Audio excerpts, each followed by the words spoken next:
I am continuing where we left off from the first video tutorial titled Room 101. In this tutorial, I will be expanding our small room by adding an outdoor area with a sky. I have enclosed a copy of the Room 101.map file with this download.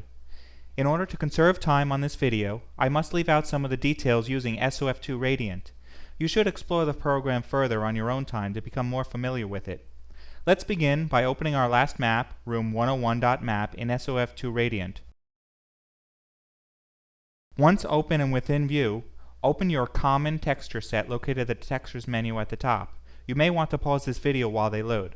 Sometimes, when loading your textures, the entity window will pop up as you see it did here. Just close this window by hitting the N key on the keyboard since there is no reason for it to be open. Move your camera to a better viewpoint of the area around the room where we will be building. The camera is easily moved using the arrow keys, the D and C keys, the comma and the period keys, and the A and Z keys. Zoom the gridded area out so that you can see more of the work area by hitting the Insert and Delete keys. As I have said before, committing the shortcut keys of this program to memory, or any program that you use frequently, can greatly increase your speed and abilities. You can find a list of available shortcuts for SoF2 Radiant within the Help menu at the top of the program window. I will now select a better texture for our ground outside of the room already built. I plan on turning our room into a garage, so the appropriate texture here is asphalt. Select the texture and begin drawing out the ground from the gridded area as I am doing. Many paved driveways extend past the garage itself, so I will put some ground out to the left. Then I will pull the right side out as part of the drive up to the entrance of the garage. Now that the first brush is sized to my liking, I will position the height to the same level as the garage floor. You can see in the Z window that it is above the 0 grid mark where our garage floor is now. Deselect this brush by hitting the Escape key, and we will continue adding more to the driveway. A small area here behind the wall of the garage would be nice to hide behind. After this brush is drawn, hit the Escape key to deselect it and move on to the next. I will continue the drive up of the driveway down the side of the building, and that should be enough area for us to work with for the sake of this tutorial. Now that we have the floors completed, we need some walls. Select a new texture for the walls that are going to surround this driveway. The alley brick texture should work just fine. Begin to draw out your walls outside of the pavement that we just created. Don't worry about the corners of the walls where they should meet. We will miter those edges later after we have them all in place. Right now, just rough out the walls so that they approximate the correct size. Remember to adjust the height of the walls before moving on to the next. I pulled the wall up from the Z window to the 128 grid mark. That would be just enough to keep our player within the walls without making it overly difficult to see outside of the lot. To speed things along, this is a good time to play with the copy feature of the editor. By hitting the spacebar, the selected brush, which happens to be our wall, will be duplicated. We just have to drag that wall over to the other spot where we need it and resize the length.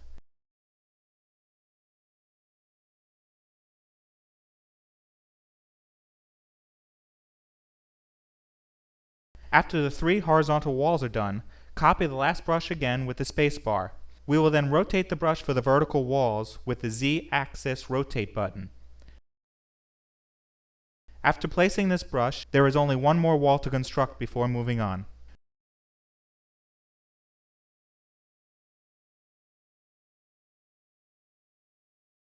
With the walls only roughly in place, we should now go back and finish the corners by mitering them.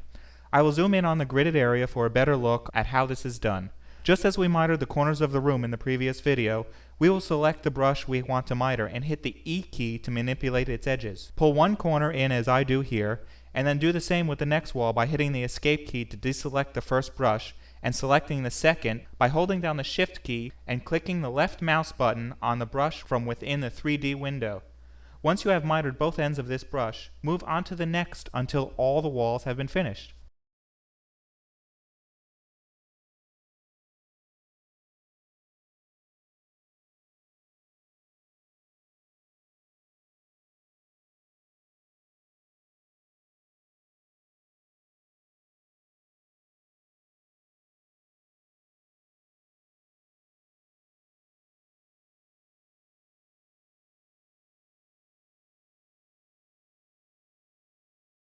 The last wall, you will notice, does not sit flush with the back of the garage. We should resize the pavement and pull that wall into a better position by dragging it from the gridded area with the mouse. Remember that dragging the brush from outside of the selected brush will resize it, while dragging the brush from inside of the selected brush will move it. We also don't have to miter the other end since it is sitting flat on the wall of the building. Let's put a little detail into our map by adding a small ledge to this wall. Start by selecting all the walls from the 3D window. Now hit the spacebar to copy all of these wall brushes and adjust them so that they sit on top of the wall and are only 8 units tall in the Z window.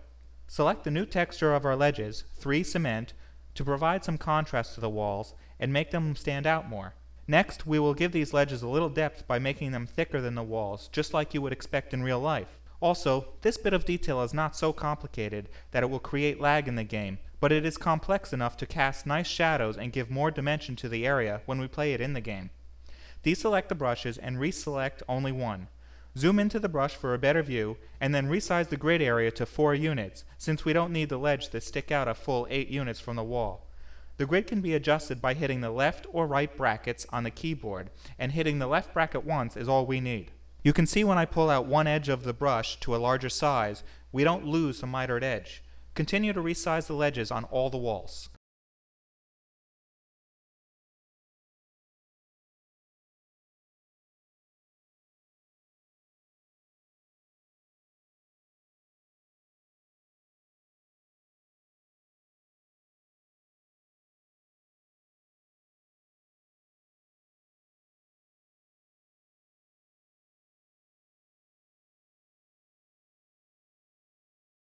Let's go ahead and move on to adding a sky.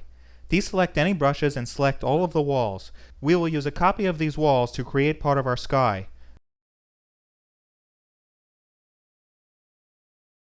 Once selected, hit the spacebar and move the copies to sit on top of the ledge. The height is a bit taller than we need, and it is good practice not to have more open area in a map than needed. Open area takes up compiling time and adds to the size of the BSP file after it is compiled. Resize the height of these brushes to the 256 grid mark. Before continuing, we should save the work we have done so as not to lose anything. These editors have a habit of crashing at the worst times, and the frustration of losing all your hard work can be avoided with frequent saves. Go to the menu and choose File, Save As. Save this map under the new name of Room 102. Go ahead and open the Skies texture set so that we can choose the sky texture for our map.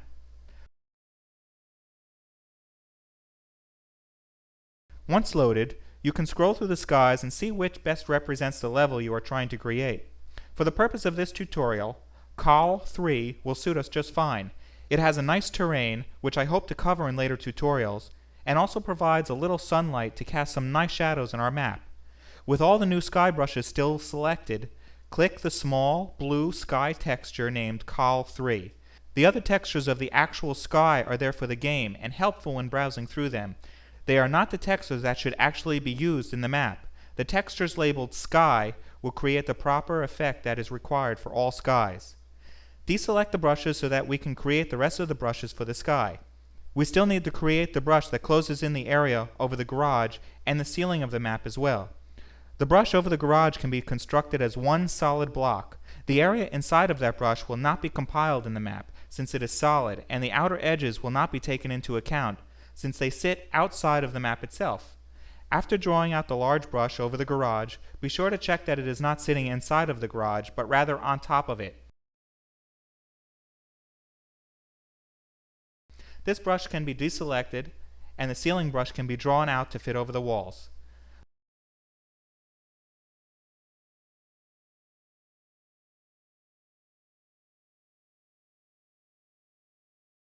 The brush should sit on top of the 256 grid mark where our walls end.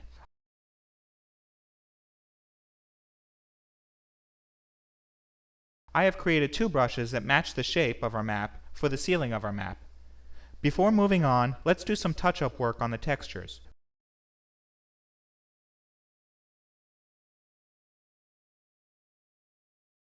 When I zoom into the corner of the wall section, you may notice that the textures don't exactly match up seamlessly. This is because the origin points of those textures are not the same. This error occurred when we copied our wall and moved it. The brush retained its original texturing even though we moved the brush's location. I am going to go around the area and fix this difference.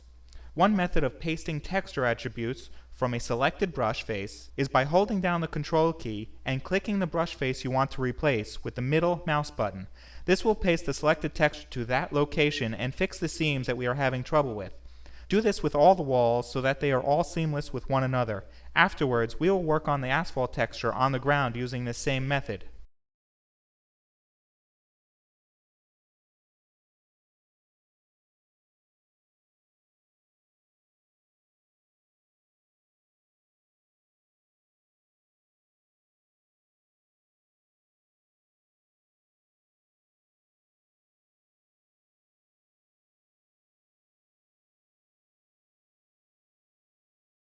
Now that those areas of our map are complete, let's finish with the construction.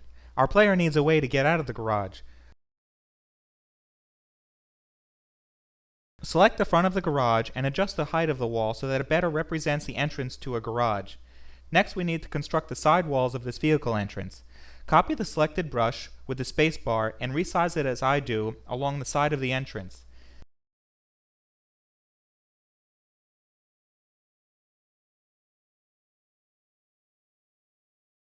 Since both ends of this brush are still mitered, we need to zoom in and flatten the one end. Hit the E key and move one of the corners to finish this wall.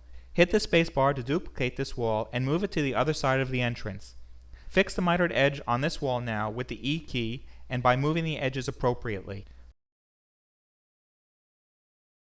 Just as the outside walls needed their textures to be adjusted, so do the garage walls that we just created. I will show you another way to duplicate a texture among several brushes at once. Select the two garage walls on either side of the entrance and click the wall above them with the center mouse button. This will duplicate the top wall texturing to the selected brushes. This is just the opposite of what we did earlier to the outside walls and asphalt. Looking around the area, it seems our work here is done for now. Go ahead and save your level.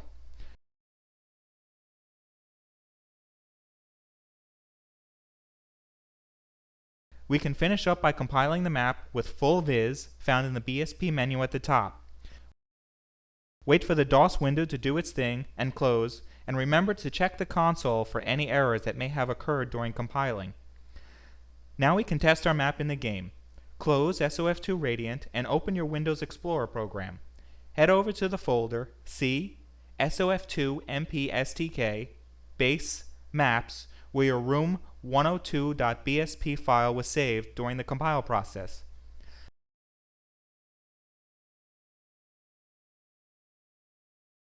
Copy this file and paste it into the folder C, Program Files, Soldier of Fortune 2 Double Helix, Base, Maps. Now run the game Soldier of Fortune 2. When the HUD appears, hit the Escape key to drop down the game console. In the console, type DEVMAP space Room 102 and hit the Enter key. Your map should begin to load. Once the game has loaded, you can see how your new sky has been added to make everything feel much larger than it truly is. You can also see some of the shadows created by the sky's lighting effect that was pre-programmed into the sky texture that we selected using shaders. I hope you have enjoyed this video tutorial.